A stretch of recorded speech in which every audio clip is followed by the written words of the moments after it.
নমস্কার, জয় Shrikrishna. Welcome to daily with Shankar. আমি শঙ্কর মণ্ডল। বহুদিন ধরে আন্দোলন চলার পরে ফাইনালি বাংলাদেশের সরকারের পতন ঘটেছে। এখনও পর্যন্ত বাংলাদেশের মিলিটারি বাংলাদেশের সরকারের সমস্ত ক্ষমতা গ্রহণ করেছেন।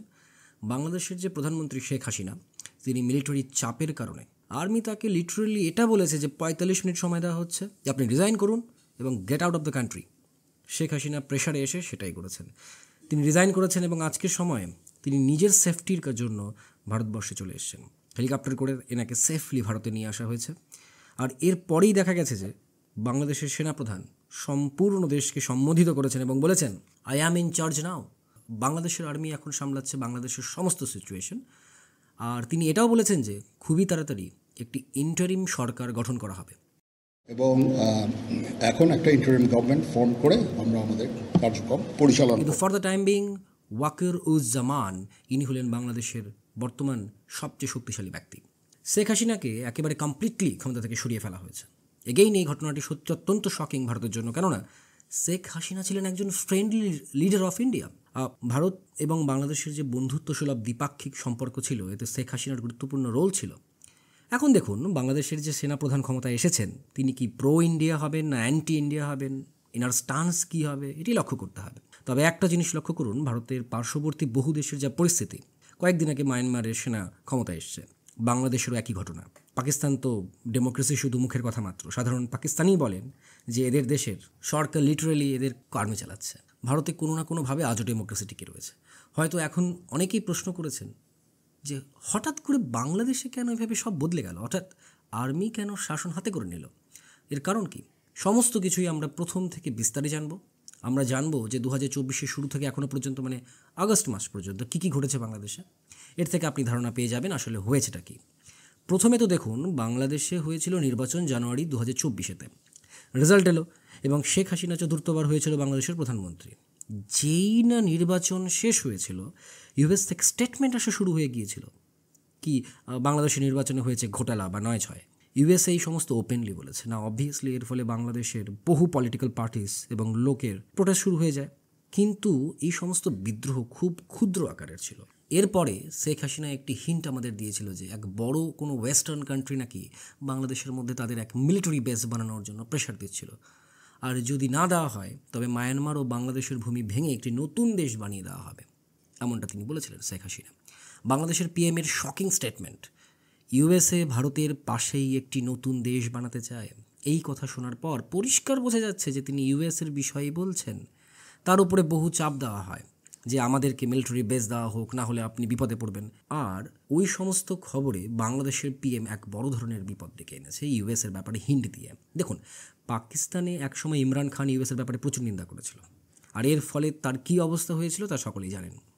শেখ হাসিনা শুধুমাত্র একটি হিন্ট দিয়েছিল, সমস্ত ওয়ার্ল্ড মিডিয়া বুঝে যায় এখানে ইউএসের ব্যাপারে কথা বলা হচ্ছে, এবং বহু বাংলাদেশি মিডিয়া ও বহু আর্টিকেল লিখেছেন কি শেখ হাসিনার ওপর কি প্রচুর প্রেশার ক্রিয়েট করা হচ্ছে ইউএসএ দ্বারা। আর এরপরেই আমরা দেখলাম যে বাংলাদেশে লার্জ স্কেলে প্রোটেস্ট শুরু হয়ে যায় কোটা ব্যবস্থাকে নিয়ে। কেননা ৫ই জুনে বাংলাদেশে এক হাইকোর্ট এক অদ্ভুত কাণ্ড করে ফেলে।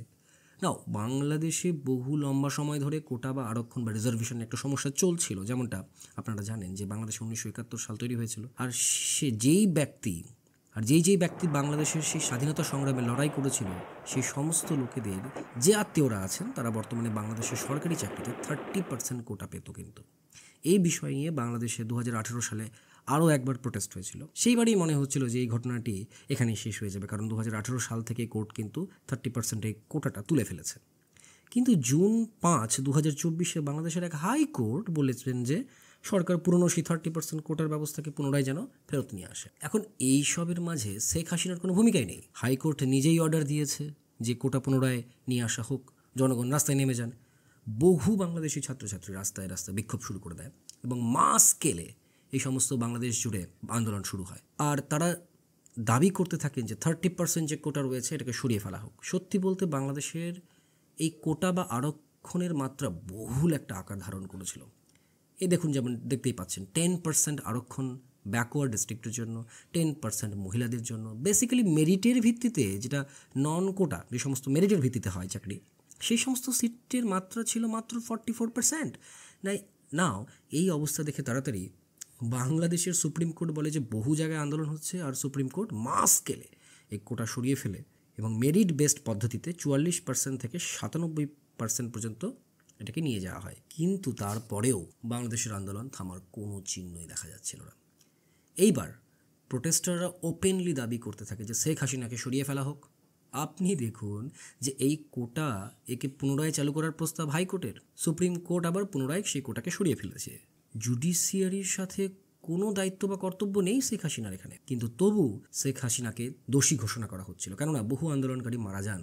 কিন্তু এটা মনে রাখবেন যে বাংলাদেশে তো আন্দোলন চলছিলই, কোথাও কোথাও রিপোর্টে এটাও পাবলিশ করা হচ্ছে যে এই সমস্ত প্রোটেস্ট কোনো ফরেন পাওয়ার ফান্ড করছে হঠাৎ করেই শেখ হাসিনাকে ডিক্টেটর বলে শুরু করে দেওয়া হয়। আর আজকের দিনে বাংলাদেশে যে সরকারকে ক্ষমতা থেকে সরিয়ে দেওয়া হলো, তারপর বাংলাদেশের পিএমের যে পিতা, আপনারা জানেন হয়তো, বঙ্গবন্ধু শেখ মুজিবুর রহমান, যারই অধীনে বাংলাদেশ স্বাধীনতা লাভ করে, ওনার মূর্তিও ভাঙা হচ্ছে। এখন এটা বোঝা একেবারেই যাচ্ছে না যে কেউ কেনই বা শেখ মুজিবুর রহমানের মতো লোকের মূর্তি ভাঙবে, যার জন্য পাকিস্তান ভেঙে বাংলাদেশে জন্ম হয়েছিল। ওনার মূর্তির সাথে কোটার কি সম্পর্ক? আর তারপর আমরা দেখলাম যে বাংলাদেশ পিএমের ঘর ছিল, সেখানেও প্রোটেস্টাররা ভেতরে প্রবেশ করেছে। এইভাবে আপনারা এখানে দেখতে পাচ্ছেন শেখ হাসিনা এখানে নিজের জীবন নিয়ে পালিয়ে এসেছেন কোনো মতে।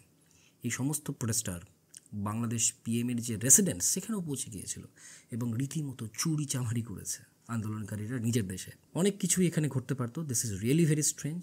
আর আপনারা দেখতে পাচ্ছেন যে কীভাবে তারা শেখ হাসিনার অফিসের ভিতরে প্রবেশ করেছে, লিটারালি বসার জায়গার সামনে যেখানে নানা ডকুমেন্টস থাকে সেখানে ঢুকে এসেছেন। এখন প্রশ্ন হচ্ছে, সত্যি কি এটা একটা আন্দোলন ছিল, না কোনো বিদেশি শক্তি এসে নিজের বড় এক জিওপলিটিক্যাল খেলা খেলেছে? কেননা আপনি যদি পাকিস্তান ও ইউএসের পার্সপেক্টিভে দেখেন, তবে শেখ মুজিবুর রহমানকে দুই দেশ কখনোই পছন্দ করতো না।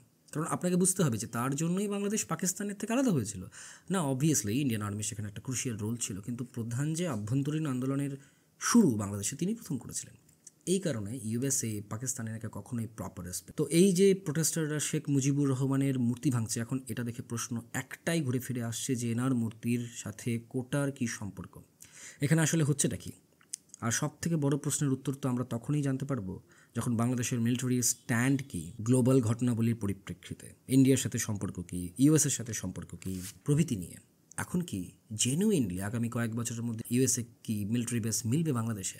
পাকিস্তানের ইনফ্লুয়েন্স কি এখন বাংলাদেশে আরও ধীরে ধীরে বাড়বে?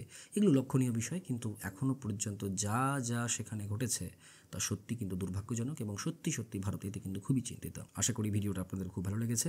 সকলে ভালো থাকুন, সুস্থ থাকুন, অপরকে ভালো রাখুন। ভগবান ভারতের মঙ্গল করুন। ধন্যবাদ।